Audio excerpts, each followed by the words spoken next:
Hi folks, with Tassus today, your pushback channel, and thank you for joining this audio no pictures live stream. Please listen to this presentation as you would a radio broadcast. In this essay, I'd like to talk about and enlarge upon the very public domain information going around the United States at the moment, where Haitian migrants, I think it's one example being, or two examples, one's in New York and the other's in somewhere in Ohio, I think it is. Where Haitian migrants and other third world migrants in New York are engaging in all sorts of things, animal sacrifices, and they're poaching animals out of nature reserves, protected species out of nature reserves, going to the local park and where there are maybe ducks and geese and grabbing them and killing them, getting hold of the next door neighbours, white folks' pets and killing and eating them, and the list goes on. Now, in third world countries where poverty and starvation are regular, sort of the natural order of things, then you fall into habits, or those people in those places do, grabbing and killing whatever you can to eat. Whether you actually need to or not, it's kind of a habitual thing. And so, in places like India, dogs are considered as pests and vermin, for example. They're not, well, you do get the family pet type. It's usually the little tiny dogs that fit into that, and they put them up in ribbons and bows, and they're like ornaments for the household. But in the case of other dogs, they're considered vermin, so they're treated accordingly. And for sport, in these third world countries, for entertainment's maybe a better word than sport, they'll do things like they'll go out to, they'll get a couple of dogs, get into a car, and go out to an area where they know there are, say, tigers or poisonous snakes or alligators or something like that, and they'll get a few dogs there, and then they'll get right to where the tiger is, and they'll push the dogs out of the car and watch the tiger tear them to pieces, and watch the terrified dogs howling in pain as they're killed. And this is considered to be the height of entertainment. Now that's before you start eating dogs and eating cats and again just grabbing rando wildlife. Now there's not many places in the third world where they've got the infrastructure, the laws, or the capability to have protected species. And even if the species are theoretically protected, then there again isn't the legal infrastructure or the rangers there to make sure that the animals are protected. So really the laws are often meaningless.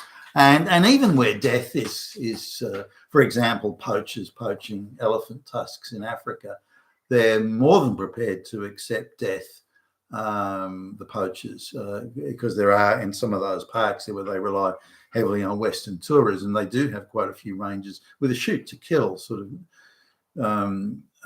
order there. So and if you look at the amount of poachers that are killed each year, and yet still the poaching continues, they're quite prepared to accept death to be able to lay their hands on kill an elephant and take its tusks. So the ivory being the tusk. So just having a look at that. Now, I'm not surprised. There's a lot of, certainly online, a lot of people seem to be shocked and amazed by what the Haitian and other third world migrants being force fed into the Western world are doing.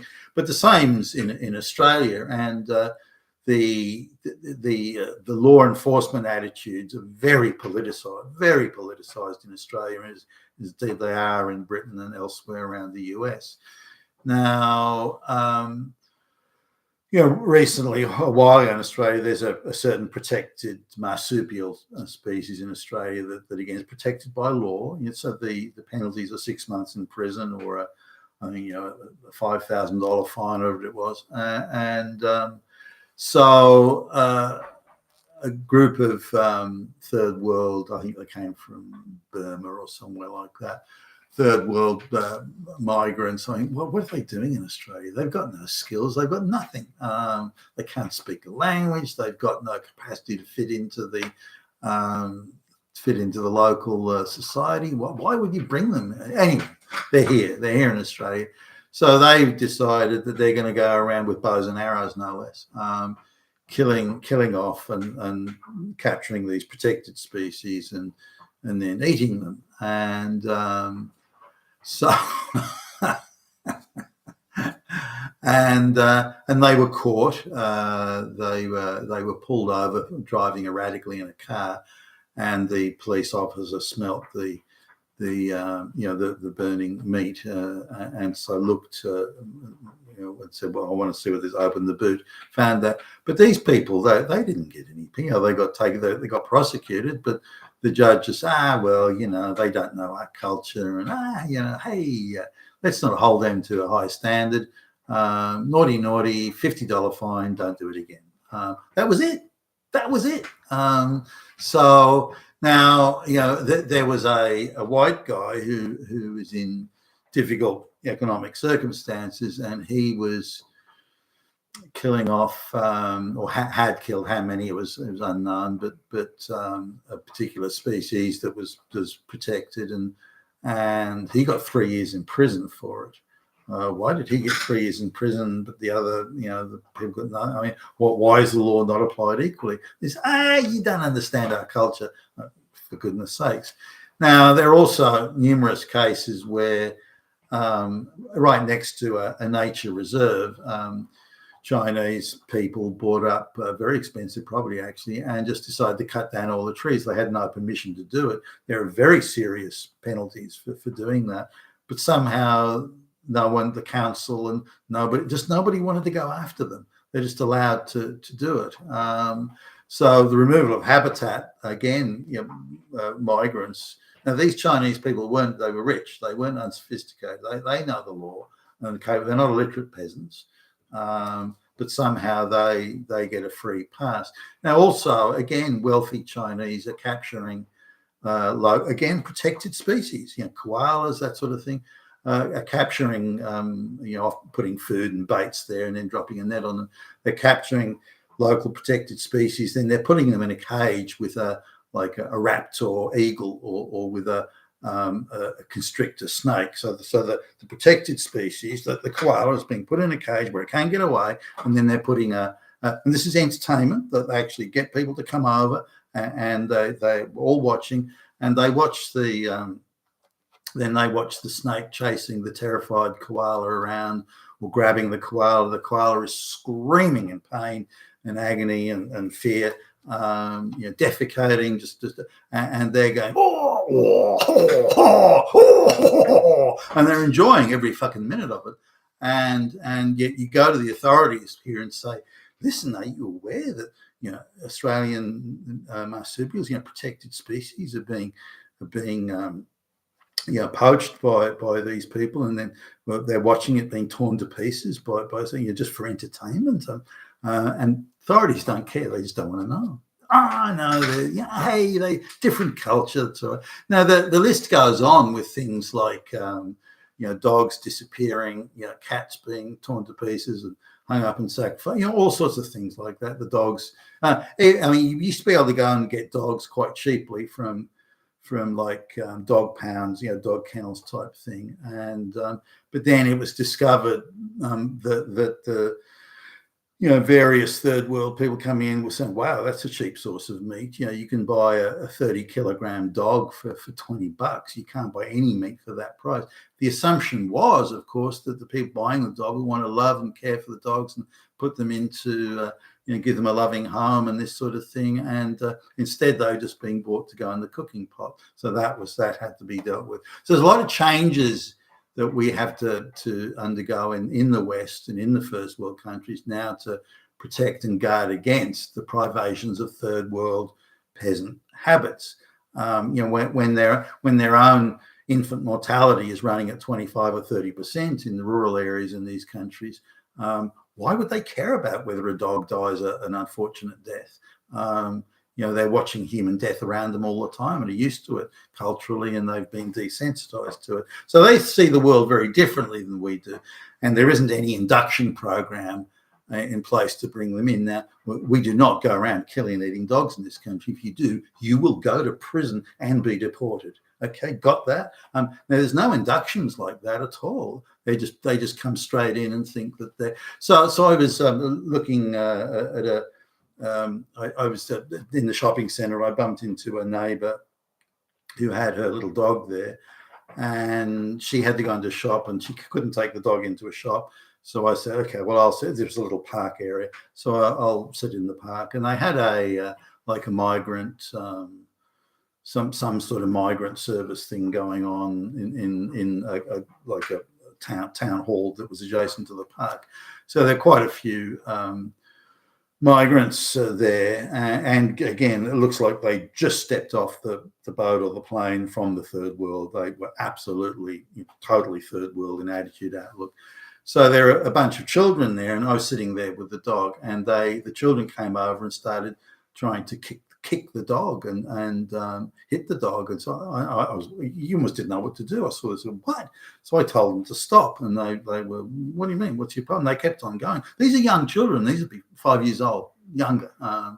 And so I had to, shout at them quite sternly until they go. Anyway, a person who'd seen this going on anyway came across, who's an interpreter, and they said, look, they think the children, they go to markets all the time where there are dogs in cages ready to be killed and eaten. So they just think, because that's all they're used to, they just think you're here with this dog so it can be prepared for the cooking pot. So it's about to die anyway. Why wouldn't they kick it and hit it? And so okay. Now, so my question was, okay, well, you know that they've got this attitude. You know this is not the attitude in a first world country to dogs. Yet I saw you over there watching this, and yet you did nothing when these kids were swarming the dog. Why didn't you come over earlier? You only decided to intercede when I was shouting at the kids to go away. Why was that? Why didn't you come over earlier and explain to them, because you can speak their language, why didn't you explain to them that you don't do these things in the first world country like Australia? And the guy didn't know what to do. It was, okay, well, I'm only prepared to involve myself in a situation where I can blame the white person. I'm not going to do it if we have to blame the brown people. But this is widespread all over the West. And when you're importing third world people who have these sort of views, even another one, he's an Indian family, and they wanted a guard dog, and so they got quite a large German Shepherd, and they kept it as a guard. So it's kind of chained up in a fairly small yard, but it's there as a guard dog, nothing else. When it gets too old to sort of be the guard dog anymore, then that gets beaten to death with a baseball bat and put in the cooking pot. I mean, it's crazy. And yet these people aren't straight out of the third world. They've been in Australia for, I don't know, over 10 years. And yet that's still the third. So they cling very tightly to these third world attitudes, even when they're being born in Australia from migrant parents. The third world attitudes still stay there in terms of tribalism and cultural affinity and ghettos and so on. So this stuff going on in the US about you see this too with, say, fishing. Now there are certain areas where fishing is prohibited because there's local spawning of fish, or there's certain times of the year when you can't fish there, and there's all signs and everything around. But the third world people come and they fish anyway. And you're not supposed to catch fish below a certain size. Now you look at they arrive en masse, these third world people, and they just start, and they'll fish the place out. And I've noticed how reluctant the authorities are to do anything. They just seem to shrug their shoulders and accept that's it. But why? If you're bringing third world people in with very, very different habits and attitudes and views, why wouldn't you put them through some sort of induction process? Why wouldn't you apply the law just as rigorously to them as you would to anyone else? And even if you don't put them into prison first time, then say, listen, get their fingerprints or something. Say, look, you violated the law. If you do it again, you will go to prison or you will be deported, this sort of thing. But it seems to be that so you got to wonder what the purpose of mass migration of third world illiterate peasants is. Is it to humiliate and subvert and degrade the local population? Is it to offer these people a better life? They come with no skills. They can't speak the language. They come with nothing. They offer and deliver and bring nothing. So the only purpose of them being here must be subvert and humiliate and denigrate the local population. What other purpose could there be? For being with Tacitus today, your pushback channel. Thank you for listening.